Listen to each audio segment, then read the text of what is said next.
Cam Barber, Cam's Mortgage Minute on Friday, June the 7th. Hey, some good economic news. The employment numbers came out, and while the economists were expecting basically modest gains, it was a killer month. There was 94,600 new jobs created last month, and that was pretty amazing. That was created by the private sector, and the public sector added about 6,600 positions. But overall, it put 76,700 people to work full-time. That's the net number after the jobs that were lost and shed. Construction was a big player in all of this, and basically it added 42,700 jobs last month. Again, these were record numbers compared to what the economists were expecting. As far as the manufacturing, that's been a soft spot in Canadian economy in the last while, and there was about 14,200 jobs that were shed after gaining about 20,000 in April. Construction, like I said, has been the strongest sector. It's up about 6% overall, and manufacturing has been the weakest, and over the past 12 months it's been down about 5.5%. So thankfully with construction it's helped rebound things. The worrisome thing with the manufacturing side is while the U.S. economy is looks like slowly but steadily recovering, auto production is picking up and the U.S. auto sales are as well. You would expect that the Canadian manufacturing would be picking up, but again it's a bit soft. However, the manufacturing sector is optimistic because they see that the stronger U.S. economy and hopefully a bit of a weaker Canadian dollar is going to add more jobs to the record tally.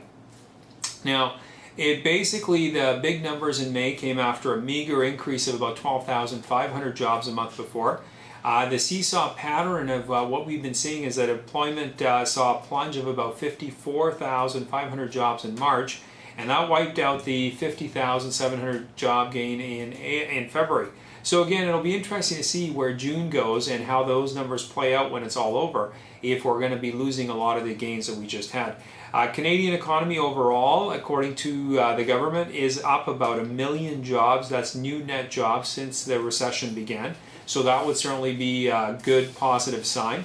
However, you know, the government wants us to all keep in mind that we're not immune from the things that can happen in the global scene.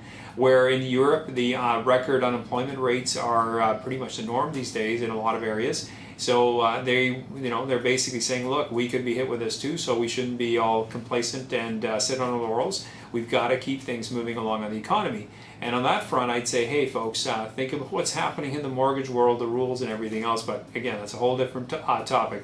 The trades, there was new hires in trades, in transportation, warehousing, as well as business, building and other support services. And there seems to be some optimism out there. There's a lot of folks with the recent surveys that came out where they expect things to kind of hold. A lot of people don't expect to be much of a decline. Again, a lot of people, when it comes to jobs, are expecting basically a wait and hold attitude. Very similar to real estate, where folks are not expecting any kind of huge declines. So good news, good numbers to go into the weekend with.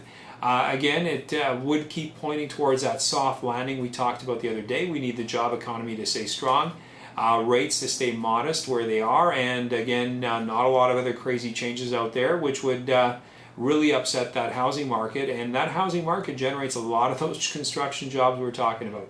Anyway, enjoy your weekend up ahead, and I will see you on Monday. It's been Cam for Cam's Mortgage Minute. Anything you need mortgage-wise, don't hesitate. Give us a shout here at the Auxilium team. We're always ready, willing, and able to help, and we look forward to assisting you. And again, once again, enjoy your weekend.